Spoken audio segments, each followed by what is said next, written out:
সাধ্য সাধন তত্ত্ব পুছিতে না জানি, কৃপা করি সব তত্ত্ব কহত আপনি। কলিযুগ পাবন অবতার পরম করুণাময় শ্রী শ্রী গৌরাঙ্গ সুন্দরীর পরম অন্তরঙ্গ প্রিয় পার্ষদ বর্জ পূজ্যপাদ শ্রীল কৃষ্ণদাস কবিরাজ গোস্বামী মহাশয় তাহার শ্রী শ্রী চৈতন্য চরিতামৃত নামক শ্রী গ্রন্থের মধ্য লীলার 20 পরিচ্ছেদে শ্রী সনাতন শিক্ষা বর্ণনা করিতেছেন। ইতিপূর্বে আমরা আস্বাদন করেছি সনাতন গোস্বামীপাদ প্রভুর চরণে নিবেদন করেছেন কি আমি কেন মরে যারে তাপত্রয়। কাজেই সে সম্বন্ধে যথামতি যৎকিঞ্চিৎ ইতিপূর্বে আস্বাদিত হয়েছে। তারপরেই সনাতন গোস্বামীপাদের জিজ্ঞাস্য সাধ্য সাধন তত্ত্ব পুছিতে না জানি, কৃপা করি সব তত্ত্ব কহত আপনি। ইতিপূর্বে আলোচিত হয়েছে ভক্তি সম্বন্ধ নিয়ে প্রশ্ন করতে গেলেও তাহা শ্রীকৃষ্ণ কৃপার অপেক্ষা রাখে। শ্রীকৃষ্ণ কৃপা ব্যতীত তার অন্তরে তাদের প্রেরণাই জাগবে না। কিভাবে প্রশ্ন করতে হবে, কি তার প্রশ্ন, সে সম্বন্ধেও কিছু জানবে না। সনাতন গোস্বামীপাদ বলছেন সাধ্য সাধন তত্ত্ব। সাধ্য কাকে বলে? লোকে যাকে পেতে চায়, যা পেতে চায়, যে বস্তু পেতে চায়, সেই লক্ষ্য বস্তুকে বলে সাধ্য বস্তু। আর সাধন কাকে বলে? সেই সাধ্য বস্তু যে উপায়ে, যে প্রক্রিয়ায় তাহা পাওয়া যায়, অর্থাৎ যে উপায় অবলম্বন করলে সেই নিজের লক্ষ্য বস্তু, অভীষ্ট বস্তু প্রাপ্ত হওয়া যায়, তাহাকে বলে সাধন।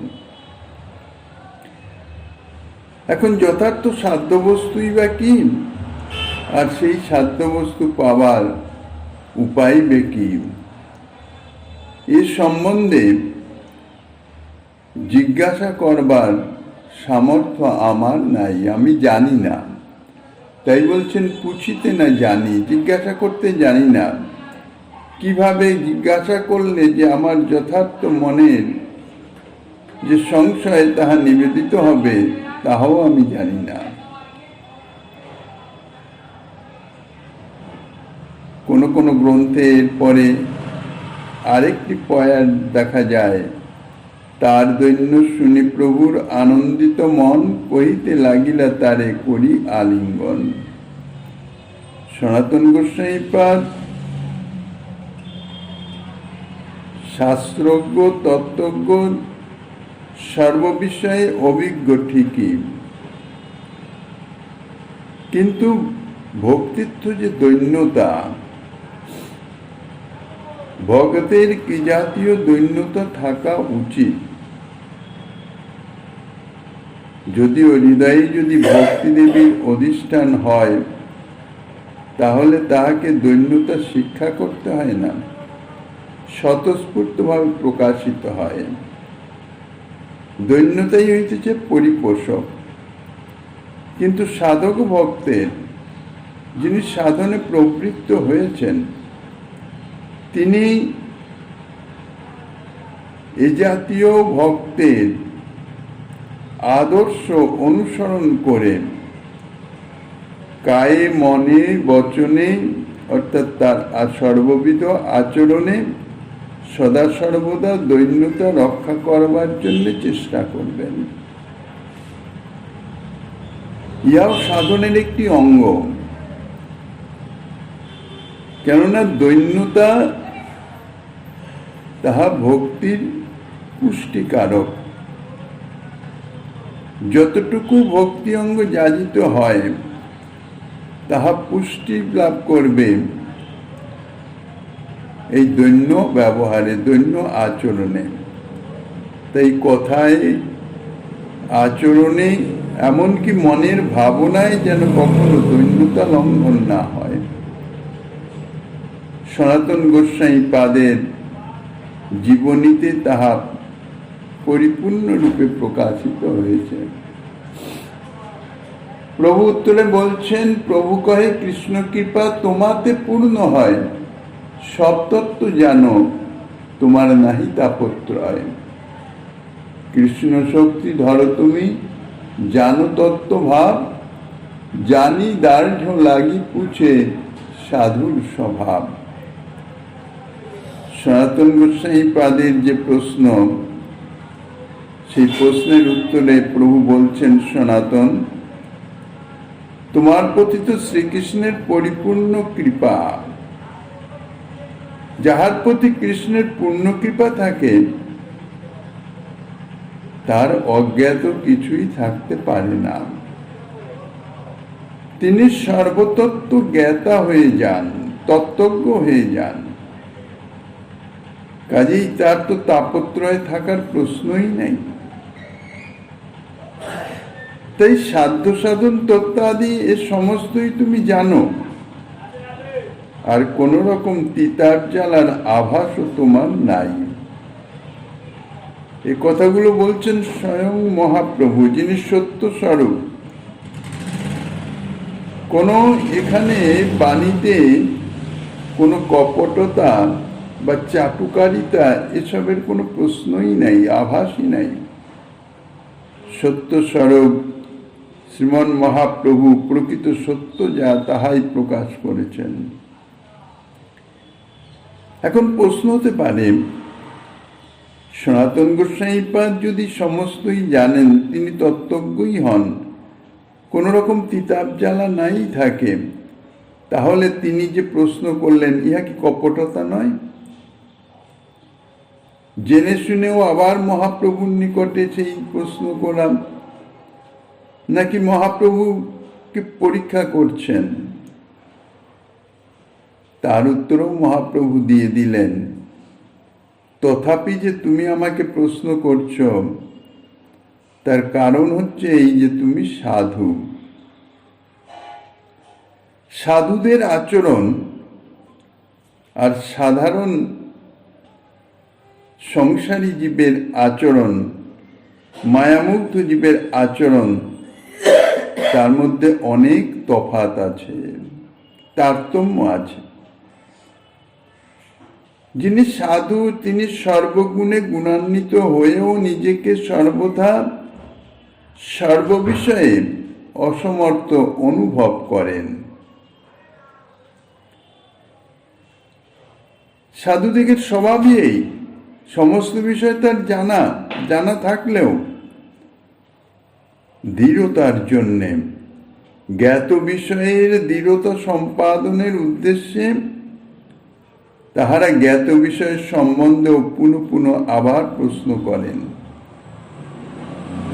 তাহারা যাহা জানেন, তাহাদের যাহা অনুভবে এসেছে, তাহা ঠিক তো, তাহা ঠিক কি না, এটি নিশ্চয় করণের জন্যে তাহারা অত্যন্ত সরলভাবেই জিজ্ঞাসা করেন। প্রকৃত তত্ত্ব সম্বন্ধে নির্ভুল জ্ঞান লাভ করার আগ্রহ থেকেই তাদের অন্তরে এইরূপ জিজ্ঞাসার উদয় হয়। কেননা তাদের চিত্তে কোনো অভিমান নাই। আমি জানি, এ জাতীয় কোনো অভিমান তাদের চিত্তে কখনো প্রকাশিত হয় না। অভিমানের কোনো স্থানই নাই।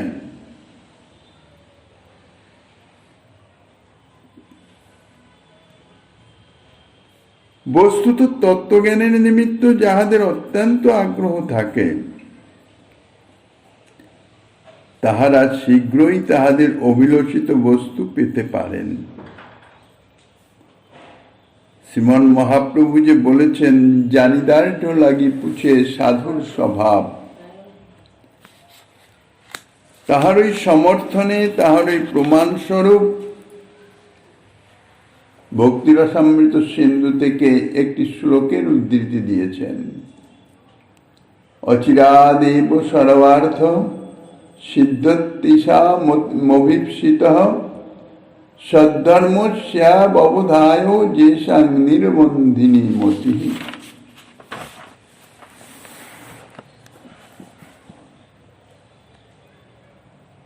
ভাগবত ধর্মের নিগুড় তত্ত্ব জানিবার জন্যে যাহাদের মতি অতিশয় আগ্রহশালিনী, তাহাদের অভিলষিত সকল বিষয়ই অবিলম্বে সিদ্ধ হয়ে থাকে। ভাগবত ধর্ম, জগতে নানান রকমের ধর্ম আছে। শাস্ত্রে যে সমস্ত ধর্মের কথা বর্ণিত আছে বেদ ধর্ম, লোকাচারে প্রসিদ্ধ যে সমস্ত আচরণ লোকধর্ম, শরীরের কিছু নির্দিষ্ট কর্ম আছে যেগুলি স্বাভাবিক স্বতঃস্ফূর্তভাবে হয়, তাহা হচ্ছে দেহ ধর্ম।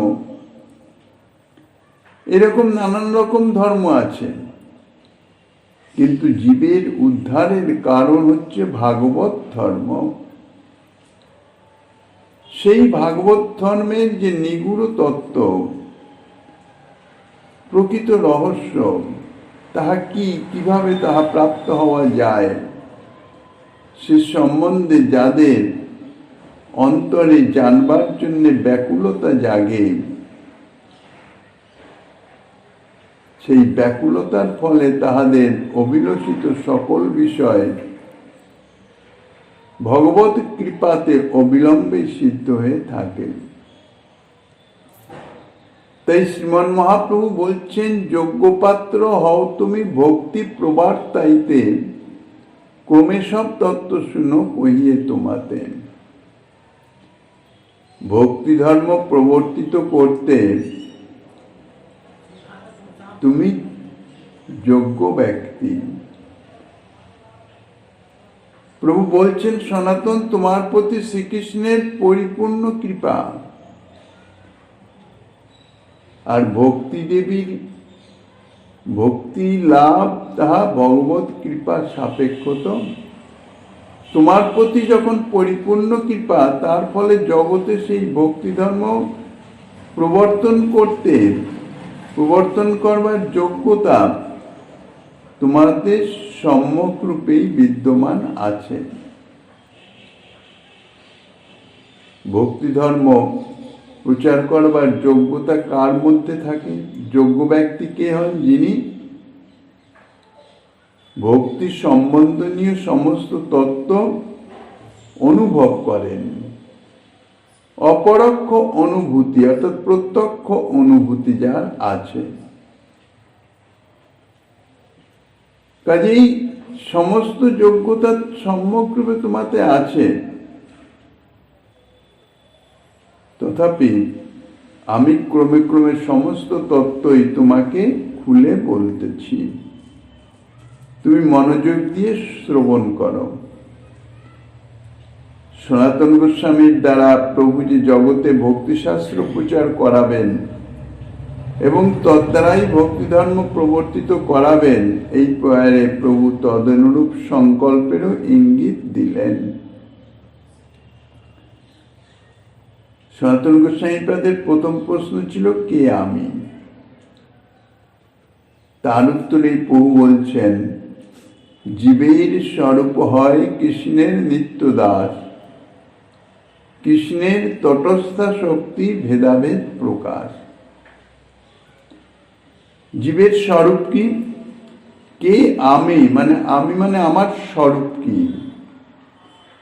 দেহ জীব নহে। রামদাস বললে একজন মানুষের নাম বুঝায়, কেননা রামদাস যখন মরে যায় তখন তার স্থূল দেহটি পড়েই থাকে, তথাপি সকল লোকে বলে রামদাস নাই, চলে গেছে, অথচ তার দেহটা তো পড়েই আছে। তাহলে রামদাস দেহ নয়। যে দেহটি পড়ে থাকে তাকে কেউ রামদাস বলে না, তাকে কেউ রামদাস বলে মনেও করে না। যদি মনে করত তাহলে তো রামদাসের আত্মীয় স্বজনরা আর শোক দুঃখ করতো না, তারা দেহটাকে পূর্ববৎ আদর যত্ন করে ঘরেই রাখত। তাহলে এর থেকে বোঝা যায় যে যে জীবটিকে লোকে রামদাস বলতো, অর্থাৎ রামদাস বললে যাকে সম্বোধন করত, যাকে বোঝাতো, সে চলে গেছে, তার দেহটি পড়ে আছে। দেহটা রামদাস নয়, দেহ জীব নহে। অন্যভাবেও এটা বোঝা যায়, কর্মফল অনুসারে একই জীব নানা যোনি ভ্রমণ করে, অর্থাৎ নানা দেহ প্রাপ্ত হয়। এই রামদাস নামক এই যে মানুষটি, এর জন্মের পূর্বে 20, 25, 30, 50 বছর বয়স, যা বয়স অর্থাৎ এই দেহটির যা বয়স হয়েছে, তার পূর্বেও এ নিশ্চয়ই ছিল। তার পূর্ব জন্মে হয়তো তৃণগুল্ম কীট পতঙ্গ পশু পক্ষী নানান রকম দেহ ধারণ করেছে, এবং তারপরে এই জন্মে সে মনুষ্য দেহ প্রাপ্ত হয়েছে। একই জীব ভিন্ন ভিন্ন জন্মে ভিন্ন ভিন্ন দেহে ভিন্ন ভিন্ন নামে পরিচিত হয়েছে। কোনো সময় তৃণ, কোনো সময় কীট, কোনো সময় পশু বা পাখি, কোনো সময় বা মানুষ নামে পরিচিতি হয়েছে। তো তৃণগুল্ম পশু পক্ষী আদি ভিন্ন ভিন্ন লক্ষণাক্রান্ত, একই বস্তুর ভিন্ন ভিন্ন সময়ে ভিন্ন ভিন্ন লক্ষণ বিশিষ্ট তো হতে পারে না। যে মানুষ সে যে অবস্থায় থাকুক না কেন, ধনী হোক, দরিদ্র হোক, মূর্খ হোক, বিদ্বান হোক, তাহার সাধারণ দৈহিক লক্ষণ একই থাকে। যে মানুষ সে মানুষই থাকে, কিছুক্ষণ মানুষ, আবার 2 বছর বাদে অন্য একটা পশু হয়ে গেল, এই জাতীয় তো কিছু হতে পারে না। কোনো সময় তার 2টি পায়ের স্থানে 3টি বা 4টি পা হবে না, কিন্তু ভিন্ন ভিন্ন যোনিতে একই জীবকে যখন গাছের মতন, কোনো সময় হাতির মতন, কোনো সময় বা মানুষের মতন বিভিন্ন রূপে দেখাচ্ছে, তাতে বোঝা যায় যে এই গাছ, হাতি বা মানুষ দেহটি সে জীব নহে। জীব ওই দেহকে আশ্রয় করেছে বলে ওই নামে সে পরিচিত হয়েছে, দেহের নামে সে পরিচিত হয়েছে। দেহের নামে সে বৃক্ষ, দেহের নামে সে পশু, হাতি বা গন্ডার যাই হোক, আর দেহের নাম অনুসারে সে মানুষ। তাহলে সর্ববিষয়ে বিচার করলে দেখা যাচ্ছে যে জীব হচ্ছে দেহ অতিরিক্ত অপর কোনো একটি বস্তু। এখন প্রশ্ন হতে পারে, যে বস্তুটি দেহ থেকে বাহির হয়ে গেলে দেহীকে মৃত বলা হয়, সেই বস্তুটি জীব হোক, কিন্তু তত্ত্ব তো তাহাও নহে। জীব যখন এই স্থূল দেহটি ত্যাগ করে, যে দেহটি প্রাকৃত ইন্দ্রিয় গোচর, সকলের দৃষ্টিগোচরে বিদ্যমান আছে, সেই দেহটি যখন ত্যাগ করে, তখন সে একটি সূক্ষ্ম দেহকে আশ্রয় করে। সূক্ষ্ম দেহ যাহা লোকদৃষ্টির অগোচর, লোকের এই ব্যক্তির এই স্থূল দৃষ্টিতে, আমাদের এই স্থূল দৃষ্টিতে আমরা তাহা কখনো দেখতে পারি না। এই জন্য তাহাকে বলা হয় সূক্ষ্ম দেহ। একটি সূক্ষ্ম দেহকে আশ্রয় করে স্থূল দেহটি ত্যাগ করে, যার জন্য এই সূক্ষ্ম দেহটি লোকে দেখতে পায় না। এই দেহটির উদ্দেশ্যেই পারলৌকিক ক্রিয়াদির অনুষ্ঠান ইত্যাদি, কিন্তু সেটাও দেহ, সেটা জীব স্বরূপ নয়। কারণ শাস্ত্র বলেন মহাপ্রলয়ে যখন প্রাকৃত ব্রহ্মাণ্ড ধ্বংস হয়ে যায় তখন এই স্থূল এবং সূক্ষ্ম দেহ সমস্ত ধ্বংস হয়ে যায়, কিছুই থাকে না। কিন্তু জীব স্বরূপ কখনো ধ্বংস হয় না। জীব স্বরূপ কর্মফলকে অবলম্বন করে কারণ সমুদ্রে অবস্থান করে। অপ্রাকৃত চিন্ময় জলপূর্ণ যে কারণ শরীর, কারণ সাগর। স্থূল দেহের ন্যায় সূক্ষ্ম দেহ প্রাকৃত। স্থূল এবং সূক্ষ্ম দেহ ধ্বংস হয়ে গেলেও যখন জীব স্বরূপ থাকে তখন বোঝা যায় যে সূক্ষ্ম দেহ জীব নয়। জীব স্থূল এবং সূক্ষ্ম দেহের অতীত একটি বস্তু। মন এবং ইন্দ্রিয়াদিরও, মন ইন্দ্রিয়াদি এগুলি সমস্তই হচ্ছে প্রাকৃত বস্তু। প্রকৃতি থেকেই তাদের জন্ম। কাজেই যার জন্ম হয় তার ধ্বংস অবশ্যম্ভাবী। তাই মহাপ্রলয়ে ইহাদেরও ধ্বংস হয়ে যায়। তাতে বোঝা যায় মন ও ইন্দ্রিয়াদি ও জীব নহে। ইন্দ্রিয় বিশিষ্ট স্থূল বা সূক্ষ্ম দেহও জীব নহে। তাহলে জীব স্বরূপ কে? তৃণগুল্ম কীট পতঙ্গ পশু পক্ষী বা মানুষকে আমরা জীবিত বলি তখন যখন তাদের দেহে চেতনা থাকে।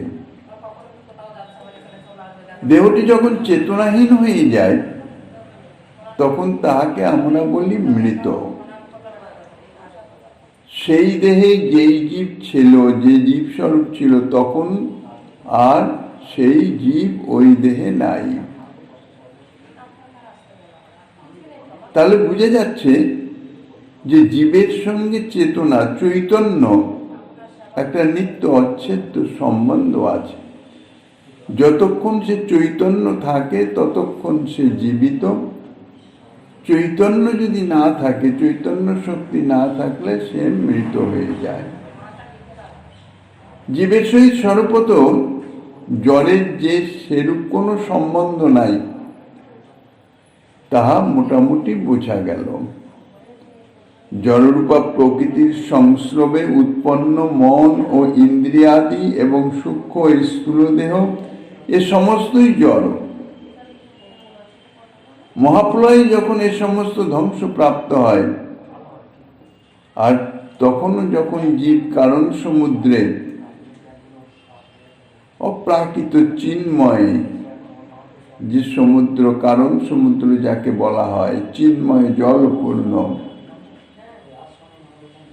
যেখানে জড়রূপা প্রকৃতি আসতে পারে না। অপ্রাকৃত বস্তুতে প্রকৃতির সংস্পর্শ নাই। তাহলে বুঝে যাচ্ছে যে জীবের মধ্যে জড়ের কোনো অংশ নাই। জড়ের অংশ যদি থাকতো তাহলে জীব কারণ সমুদ্রে অবস্থান করতে পারত না। চিত অর্থাৎ চেতনা এবং জড়, এই দুই রকম বস্তু ব্যতীত অপর কোনো বস্তুর অস্তিত্ব দেখা যায় না। হয় চিত হবে মানে চৈতন্য হবে, চেতনা হবে, না হলে জড় হবে। হয় তার মধ্যে ক্রিয়া শক্তি, চৈতন্য শক্তি বিদ্যমান থাকবে, তা নইলে জড়, তার কিচ্ছু কোনো রকমের একটা পিণ্ডবৎ।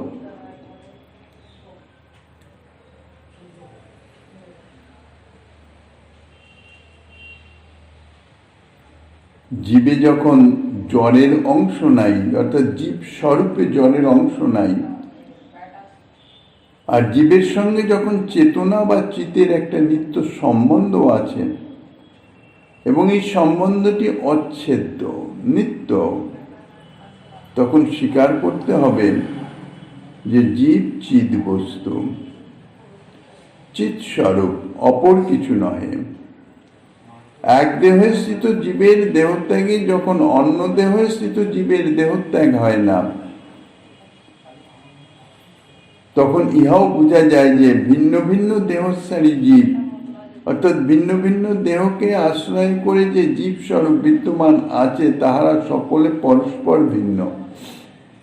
কারণ সব যদি এক হতো তাহলে তো একই সঙ্গেই সকলে মৃত্যু হতো। যেন ইহারা ভিন্ন ভিন্ন খণ্ড, কিন্তু চিদ্বস্তু তো একটা। চিদ্বস্তু সেই এক, সেই অদ্বয় জ্ঞান তত্ত্ব, সেই সর্বব্যাপক বিভূচিত পরব্রহ্ম। কেন সেই পরব্রহ্ম ব্যতীত অন্য কোনো তো চিদ্বস্তু নাই।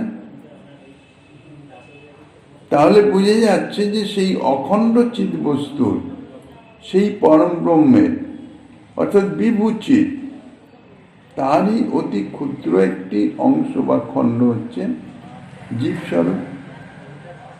সেই বিভূচিত পরম ব্রহ্মের এই অতি ক্ষুদ্র অংশ।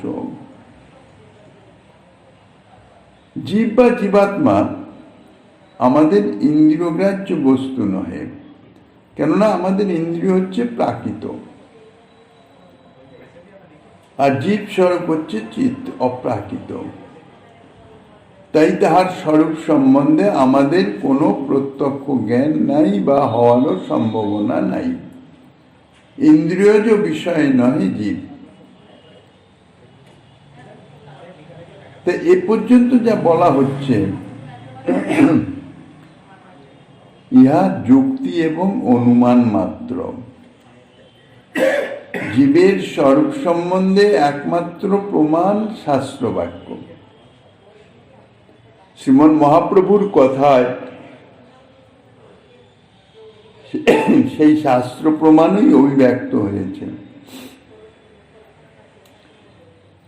এই পয়েন্টে জীবতত্ত্ব সম্বন্ধে প্রভু যা বললেন তা হচ্ছে এই: জীব হল শ্রীকৃষ্ণের শক্তি,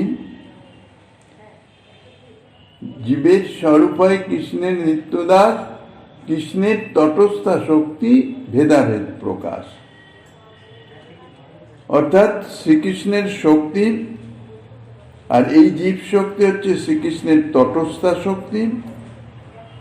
শ্রীকৃষ্ণের সহিত জীবের সম্বন্ধ হচ্ছে ভেদাভেদ সম্বন্ধ, ভেদ এবং অভেদ উভয় সম্বন্ধ। এই কয়টি হচ্ছে জীবের স্বরূপ লক্ষণ, আর তটস্থ লক্ষণ হচ্ছে জীব হল স্বরূপত শ্রীকৃষ্ণের নিত্য দাস। তাহলে জীবের স্বরূপ লক্ষণ হচ্ছে জীব শ্রীকৃষ্ণের শক্তি, মানে শ্রীকৃষ্ণের তটস্থা শক্তি, আর শ্রীকৃষ্ণের সঙ্গে জীবের সম্বন্ধ হচ্ছে ভেদ এবং অভেদ উভয় সম্বন্ধ। আর তটস্থ লক্ষণ হচ্ছে স্বরূপত জীব শ্রীকৃষ্ণের নিত্য দাস। জীব হইতেছে স্বরূপে অনু, অতি সূক্ষ্মাতি সূক্ষ্ম। ইতিপূর্বে জীবের স্বরূপ সম্বন্ধে যা আলোচিত হয়েছে, জীব যে শ্রীকৃষ্ণের শক্তি, তা পরবর্তী শ্লোকে বর্ণনা করা হয়েছে। গীতাতেও বলেছেন অপরে মৃত স্তন্যাম, এই শ্লোকে জীব শ্রীকৃষ্ণের শক্তি, এবং ইহাও বলা হয়েছে যে এই শক্তি হচ্ছেন চিদ্রূপা শক্তি। কিন্তু এই চিদ্রূপা জীব শক্তিকে তটস্থা কেন বলা হলো? তট শব্দের অর্থ মধ্যবর্তিনী। সাধারণত জল এবং স্থলের যে সংযোগ স্থান তাকেই তট বলা হয়। তো জীব শক্তিকে মধ্যবর্তিনী শক্তি কেন বলা হলো, তটস্থা শক্তি কেন বলা হলো? সাধারণত শ্রীকৃষ্ণের অনন্ত শক্তি, তার মধ্যে মুখ্য শক্তি হইতেছে তিনটি: চিৎ শক্তি, জীব শক্তি আর মায়া শক্তি। চিৎ শক্তি অর্থাৎ তিনটি পৃথক পৃথক শক্তি, কারোর সঙ্গে কারো সংযোগ নাই, তিনটি স্বতন্ত্র, কারণ অপর কোনটির অন্তর্ভুক্ত নয়। একটা আর একটার অন্তর্ভুক্ত নয়, একটা আর একটার থেকে আসছে তা নয়। তিনটি শক্তি স্বতন্ত্র। চিৎশক্তি যে, তার নাম, অপর এক নাম হচ্ছে স্বরূপ শক্তি। কেননা এই শক্তি সদা সর্বদা শ্রীকৃষ্ণে বিদ্যমান থাকেন,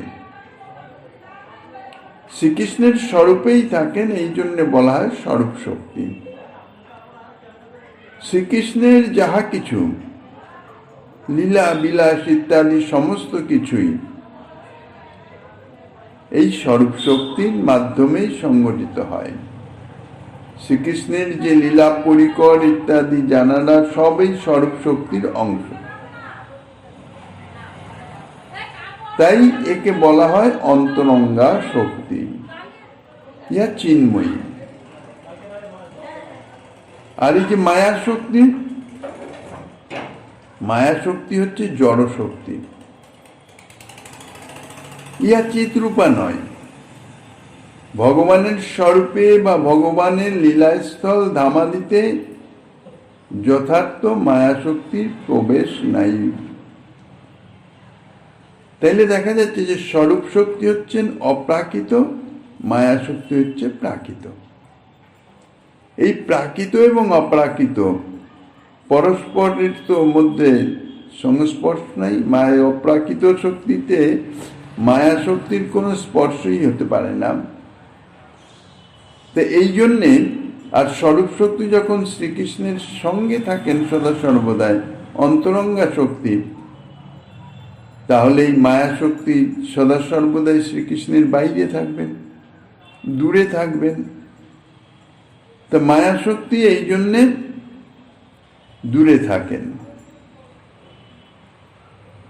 মায়া শক্তির প্রবেশ এই জন্যে শ্রীকৃষ্ণের স্বরূপের কথা, শ্রীকৃষ্ণের যে লীলাস্থলী, যে ধাম, তাহাও অপ্রাকৃত।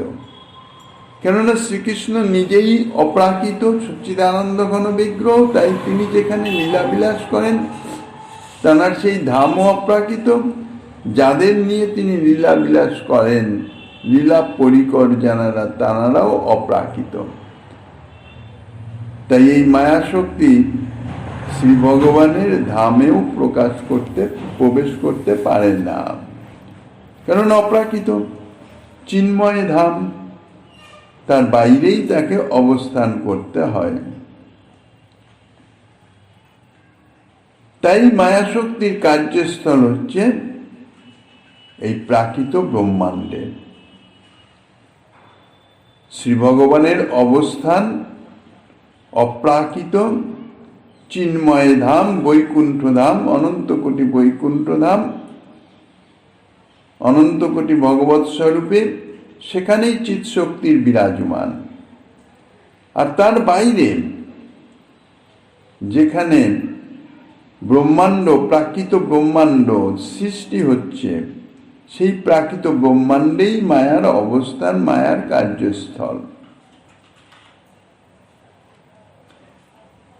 তাহলে মায়া শক্তি থাকছে প্রাকৃত ব্রহ্মাণ্ডে, এই জন্যে তাকে বলা হয় বহিরঙ্গা শক্তি।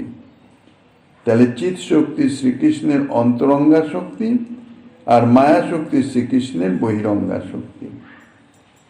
তাহলে জীব শক্তি, পূর্বেই বলা হয়েছে তিনটি শক্তি স্বতন্ত্র, কেউ কারো অন্তর্ভুক্ত নয়।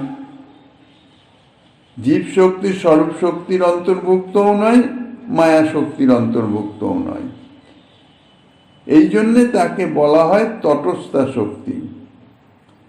তটস্থ উভয় কোটাব প্রবেশাৎ।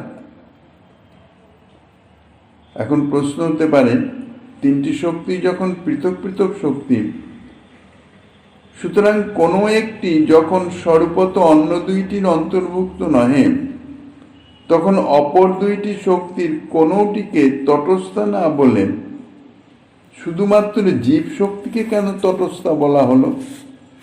অর্থাৎ এই দুই শক্তি, অন্তরঙ্গা এবং বহিরঙ্গা শক্তির মধ্যবর্তী এই জন্যেই তাকে তটস্থা বলা হয়েছে। মধ্যবর্তী কেন বলা হলো?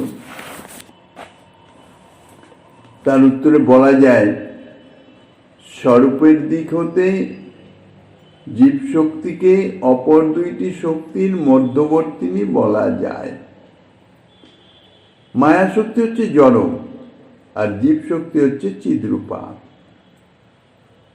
সুতরাং জীব শক্তি মায়া শক্তির থেকে শ্রেষ্ঠা।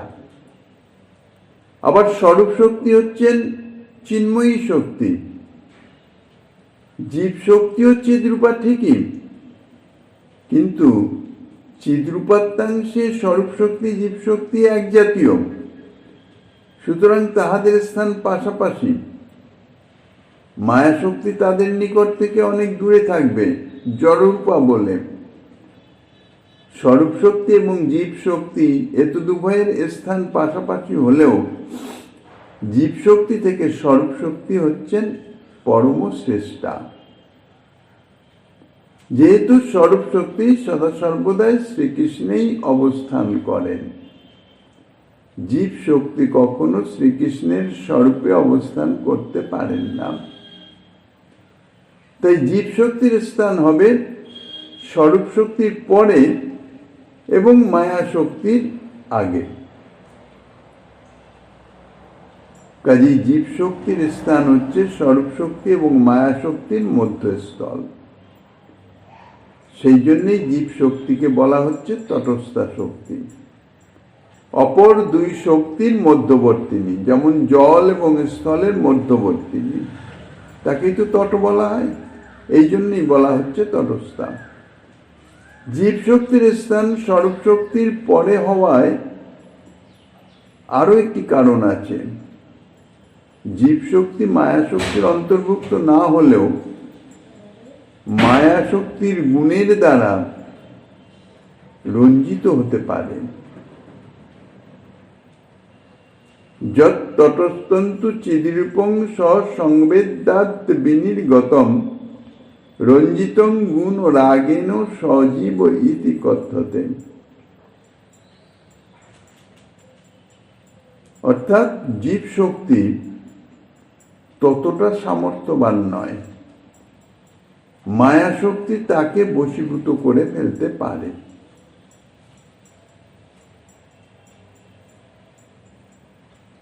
কিন্তু স্বরূপ শক্তিকে কখনো মায়া শক্তি বশীভূত করতে পারে না, প্রভাবিত করতে পারে না। মায়া শক্তি স্বরূপ শক্তির নিকটবর্তিনীও হতে পারে না। স্বরূপ শক্তি নিত্য আশ্রয় শ্রীকৃষ্ণে বা পরমাত্মাকেও মায়া কখনো স্পর্শ করতে পারে না। এই জন্যই বলা হয়েছে জীব শক্তিকে ভেদাভেদ প্রকাশ। জীব শ্রীকৃষ্ণের শক্তি বলে এবং শক্তি ও শক্তিমানের মধ্যে নিত্য সম্বন্ধ, সেই ভেদাভেদ সম্বন্ধ। এই জন্যে জীবকে শ্রীকৃষ্ণের ভেদাভেদ বলা হয়েছে। অর্থাৎ শ্রীকৃষ্ণ চিৎ বস্তু এবং জীবও চিৎ বস্তু, তাহলে চিৎ অংশে উভয়ের মধ্যে কোনো ভেদ নাই, অভেদ প্রকাশ। সুতরাং চিৎ অংশে শ্রীকৃষ্ণ এবং জীবে হচ্ছেন অভেদ, কিন্তু অন্য বিষয়ে তাদের মধ্যে ভেদ আছে। কোন বিষয়ে? শ্রীকৃষ্ণ হচ্ছেন বিভূচিৎ, চিন্মহাসমুদ্র, চিৎ সমুদ্র, কিন্তু জীব হচ্ছে অনুচিত, অর্থাৎ অতি ক্ষুদ্রাতি ক্ষুদ্র একটি চিৎকণ মাত্র। জীব হচ্ছে নিয়ম্য, শ্রীকৃষ্ণ হচ্ছেন নিয়ন্তা। জীব হচ্ছে ব্যাপ্য, শ্রীকৃষ্ণ হচ্ছেন ব্যাপক। শ্রীকৃষ্ণ হচ্ছেন এই মায়া শক্তি, মায়ার অধীশ্বর, আর জীব মায়ার অধীন হয়ে যায়। মায়া অধীশ্বর অর্থাৎ মায়া বশীভূত। এই যে ভেদগুলি, এইগুলি হচ্ছে ভেদ। এই ভেদ এবং অভেদ, এই দুটি যুগপদ বিদ্যমান আছে। তাই শ্রীকৃষ্ণ এবং জীবের মধ্যে সম্বন্ধ হলো ভেদাভেদ সম্বন্ধ। চিত অংশে অভেদ আর মায়াতে বশীভূত হওয়া ইত্যাদি এই সমস্ত বিষয় হচ্ছে ভেদ। তৃতীয়ত, আর এই যে ভেদটি, ভেদ এবং অভেদ এটি একই সঙ্গে বিদ্যমান আছে, এই জন্যে ভেদাভেদ সম্বন্ধ বলা হয়েছে। তৃতীয়ত, গীতাতে বলেছেন মামৈ বাংশ জীবলোকে জীবভূত সনাতন। এর থেকে বোঝা যায় জীব হচ্ছে পরম ব্রহ্ম শ্রীকৃষ্ণের অংশ, আর শ্রীকৃষ্ণ হলেন জীবের অংশী। বৃক্ষ হচ্ছেন অংশী, আর বৃক্ষের শাখা প্রশাখা হচ্ছে তার অংশ। তাহলে বৃক্ষ তার শাখার মধ্যে সম্বন্ধের ন্যায় অংশী ও অংশের মধ্যেও সেই ভেদাভেদ সম্বন্ধ। বস্তুত জীব হলেন শ্রীকৃষ্ণের শক্তিরূপ অংশ। পরমব্রহ্ম শ্রীকৃষ্ণ শক্তিমান বস্তু বলে শক্তিকে তার অংশ বলা হয়, কিন্তু জীব কেবল শ্রীকৃষ্ণের শক্তি মাত্রই নয়, জীব হল জীব শক্তি বিশিষ্ট কৃষ্ণের অংশ, স্বরূপ শক্তি বিশিষ্ট কৃষ্ণের অংশ নয়।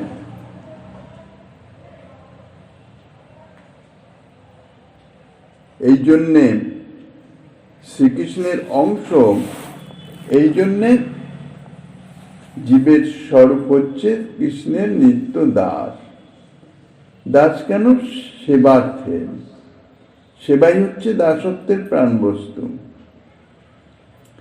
শক্তিমানের সেবাই হচ্ছে শক্তির স্বরূপানুবন্ধী কর্তব্য। অংশের কাজ সদা সর্বদা অংশীর সেবা, আর এই সেবার জন্যই দাসত্ব।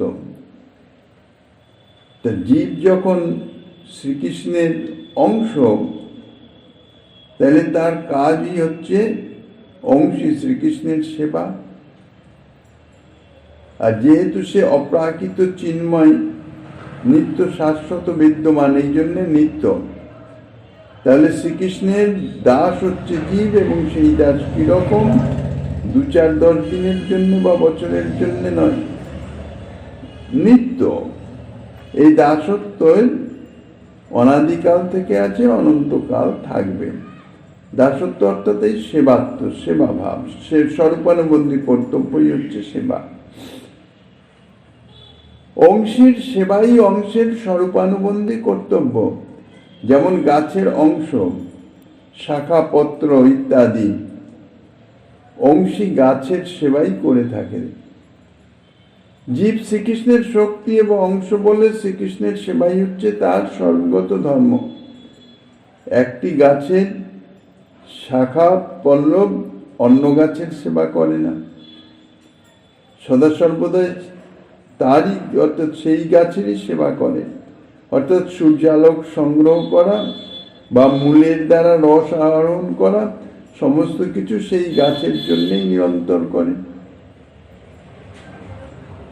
জীব শ্রীকৃষ্ণের শক্তি এবং অংশ বলে শ্রীকৃষ্ণের সেবাই হচ্ছে তার সর্বগত ধর্ম। তাই জীব হল স্বরূপত শ্রীকৃষ্ণের নিত্য দাস। জীব সকল অবস্থাতেই আনন্দ লাভের ইচ্ছা করে। আনন্দের অনুসন্ধানেই জীবের সমস্ত চেষ্টা নিয়োজিত। আনন্দ লাভের আকাঙ্ক্ষা জীব কোনো সময় ত্যাগ করতে পারে না, আর এই আকাঙ্ক্ষার ইঙ্গিতেই জীব চালিত হইতেছে। সুতরাং জীব আনন্দেরই নিত্য দাসত্ব করিতেছে। তো সে আনন্দ কি? সে আনন্দ হচ্ছে আনন্দ ঘন মূর্তি শ্রীকৃষ্ণই। তিনি হইতেছেন একমাত্র নিত্য আনন্দ বস্তু। তাই জীব সদা সর্বদাই সেই নিত্য স্বরূপ আনন্দ ঘন বিগ্রহ শ্রীকৃষ্ণ, তারই নিত্য দাসত্ব করিতেছে। সুতরাং জীব নিত্যই শ্রীকৃষ্ণের দাসত্ব করিতেছে। এখন যদি বলা যায় মাইক জীব তো সদা সর্বদাই দেখা যায় মাইক আনন্দের দাসত্ব করিতেছে। মাইক আনন্দ অর্থাৎ জড়জাগতিক মাইক বস্তু, তার মাধ্যম থেকে আনন্দ লাভের চেষ্টা করিতেছে, সেই উদ্দেশ্যেই মায়ার দাসত্ব করিতেছে। সেটা ঠিক কথা, কিন্তু এই মাইক আনন্দও যদি বিচার করা যায় তার মূলেও কিন্তু শ্রীকৃষ্ণই। সেই আনন্দ ঘন মূর্তির আনন্দের আভাস প্রাকৃত গুণে প্রতিফলিত হয়ে প্রাকৃত আনন্দ রূপে প্রতিভাত হইতেছে। কিন্তু প্রাকৃত যে গুণ তাহা তো অনিত্য, প্রাকৃত সমস্ত কিছুই অনিত্য, নাশবান। এই জন্যে ওই যে আনন্দ জীব যাহা মায়ামুক্ত জীব যাহা অনুভব করিতেছে তাহাও অনিত্য হইতেছে। জীব অজ্ঞতাবশত এই ক্ষণিক মায়িক আনন্দকেই স্থায়ী আনন্দ মনে করে তাহা প্রাপ্তির জন্যে সচেষ্ট হয়, চেষ্টা করে, কিন্তু প্রাপ্ত হওয়ার পরে যখন তাহা অন্তর্ধান হয়ে যায়, নষ্ট হয়ে যায়, অর্থাৎ থাকে না আর বিনাশ হয়ে যায়, তাকে বঞ্চিত হতে চায়। কিন্তু জীবের তো সদা সর্বদা আকাঙ্ক্ষা আনন্দ, আনন্দ চাই। জীব চাই নিত্য আনন্দ, যেন কখনো আনন্দ থেকে সে বঞ্চিত না হতে পারে। আর সেই আনন্দ স্বরূপ হচ্ছেন ভূমা পুরুষ, একমাত্র শ্রীকৃষ্ণ। যৌবৈ ভূমা তৎ সুখং নান্যৎ সুখমস্তি ভূমৈব সুখং ভূমাত্তেব বিজিজ্ঞাসিতব্য। সুতরাং জীব আনন্দের দাস বলে আনন্দ ঘন মূর্তি শ্রীকৃষ্ণেরই দাস। অনাদিকাল থেকেই জীব এই আনন্দেরই দাসত্ব করিতেছে। সুতরাং জীব আনন্দের বা আনন্দ স্বরূপ শ্রীকৃষ্ণেরই নিত্য দাস। তাহলে জীবতত্ত্ব সম্বন্ধে মোটামুটি আমরা জানতে পারলাম এই যে জীব স্বরূপ হচ্ছে শ্রীকৃষ্ণের চিৎকণ অংশ, শ্রীকৃষ্ণের তটস্থা শক্তি। শ্রীকৃষ্ণের সঙ্গে জীবের সম্বন্ধ ভেদ এবং অভেদ, আর শ্রীকৃষ্ণের নিত্য দাস। সনাতন গোস্বামী পাদের যে প্রথম প্রশ্ন কে আমি, তাহার উত্তরে মোটামুটি মহাপ্রভু এই কথাগুলি বললেন। এখন এই যে ভেদাভেদ সম্বন্ধ, ভেদাভেদ প্রকাশ, সে সম্বন্ধে মহাপ্রভু আবার বলছেন সূর্যাংশ কিরণ জয়ছে অগ্নি জ্বালাচয় স্বাভাবিক কৃষ্ণের তিন শক্তি হয়। সেই ভেদাভেদ প্রকাশ সেটি দৃষ্টান্ত দ্বারা শ্রীমন মহাপ্রভু বোঝাচ্ছেন। শ্রীমন মহাপ্রভু গিরিধারীলালের কৃপা হলে আগামী দিন সে সম্বন্ধে আস্বাদনের বাসনা রেখে অধ্যকার শ্রী চৈতন্য কথা এখানেই ইসলাম।